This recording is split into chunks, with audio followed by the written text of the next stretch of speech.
आज का वचन।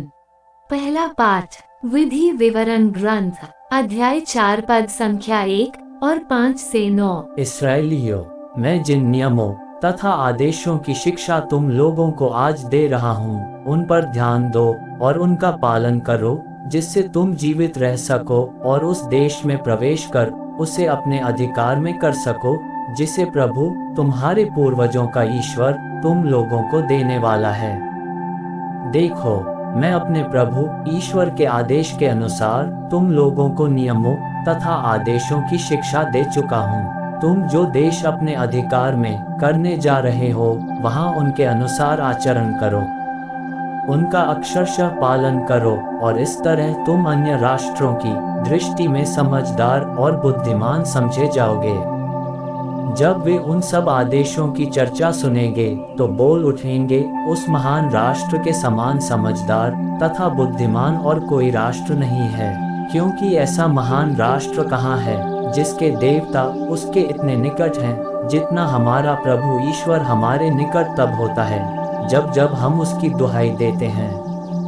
और ऐसा महान राष्ट्र कहाँ है जिसके नियम और रीतियाँ इतनी न्यायपूर्ण है जितनी यह संपूर्ण संहिता जिसे मैं आज तुम लोगों को दे रहा हूँ। सावधान रहो, जो कुछ तुमने अपनी आंखों से देखा है उसे मत भुलाओ, उसे जीवन भर याद रखो और अपने पुत्र पौत्रों को सिखाओ। यह प्रभु की वाणी है। सुसमाचार संत मत्ती अध्याय 5 पद संख्या 17 से 19। यह न समझो कि मैं संहिता अथवा नबियों के लेखों को रद्द करने आया हूँ।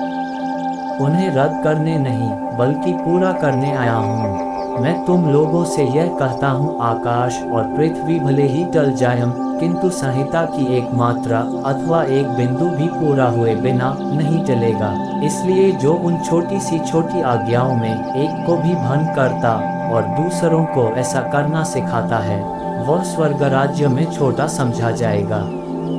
जो उनका पालन करता और उन्हें सिखाता है, वह स्वर्ग राज्य में बड़ा समझा जाएगा। यह प्रभु का पवित्र सुसमाचार है। आमीन। आज का चिंतन। विधि विवरण ग्रंथ लोगों के लिए एक नियमावली ही नहीं, बल्कि ईश्वर से नजदीकी बढ़ाने का भी उपाय है, क्योंकि हमारा ईश्वर अन्य दूसरे देवताओं की अपेक्षा हमसे करीब है, इसलिए उन्हें हृदय से प्रेम करने की आवश्यकता है। यीशु ख्रीस्त भी ईश्वर से अपनी करीबी बढ़ाने के लिए इस ग्रंथ का ही सहारा लेते हैं। यीशु के जीवन पर मनन चिंतन किया जाए तो हम पाएंगे कि उनका जीवन इस ग्रंथ से मिलता जुलता ही तो है, क्योंकि वे कहते हैं, यह न समझो कि मैं संहिता अथवा नबियों के लेखों को रद्द करने आया हूँ। उन्हें रद्द करने नहीं, बल्कि पूरा करने आया हूँ। ठीक उन्हीं की तरह हम भी अपनी आध्यात्मिकता में बढ़ना चाहते हैं, जहाँ ईश्वर हमारा अगुवा हो, ईश्वर हमारे साथ हो। वे हमसे हर एक क्षण वार्तालाप करते हैं। क्या हम उनके वार्तालाप में सहभागी होते हैं? आमीन।